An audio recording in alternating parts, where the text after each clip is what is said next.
राधे राधे। जय श्री कृष्णा।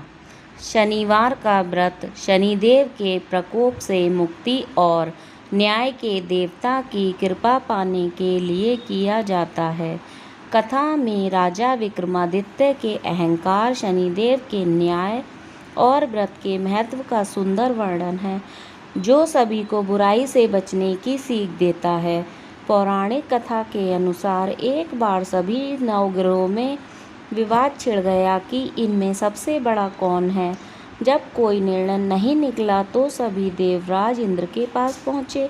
देवराज इंद्र ने इस विवाद का निर्णय करने में असमर्थता जताई, लेकिन उन्होंने बताया कि पृथ्वी के राजा विक्रमादित्य अत्यंत न्यायप्रिय हैं और वे ही सही निर्णय कर सकते हैं। सभी ग्रह राजा विक्रमादित्य के पास पहुँचे। राजा विक्रमादित्य असमंजस में पड़ गए कि किसी एक को बड़ा बताने से बाकी देवता क्रोधित हो जाएंगे। इससे बचने के लिए राजा ने सोने, चांदी, तांबे, पीतल, कांसे, लोहे और मिट्टी के 7 अलग अलग सिंहासन बनाए। इसके बाद उन्होंने ग्रहों से अपने अपने सिंहासन पर बैठने का अनुरोध किया।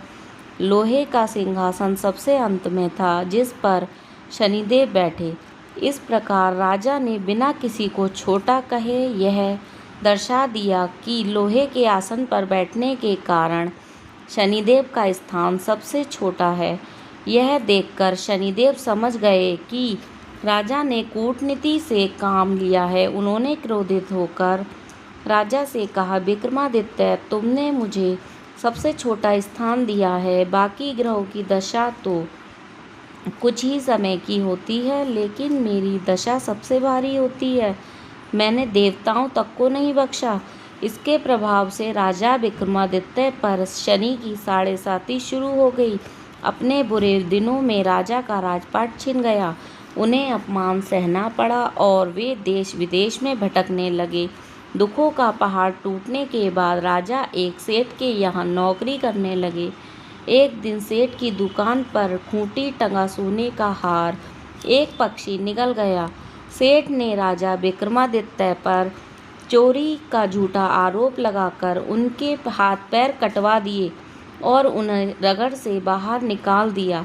राजा एक तेली के यहाँ अपना जीवन काटने लगे और रात में छिपकर भगवान शिव की पूजा करते थे। एक दिन राजा विक्रमादित्य ने जंगल में बैठकर सच्चे मन से शनिदेव की स्तुति की और शनिवार का व्रत किया।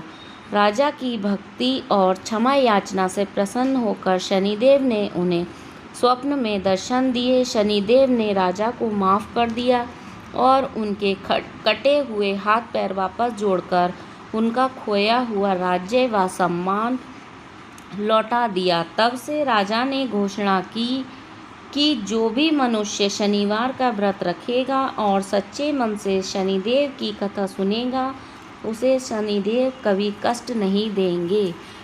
ओम जय शनिदेवाय नमः।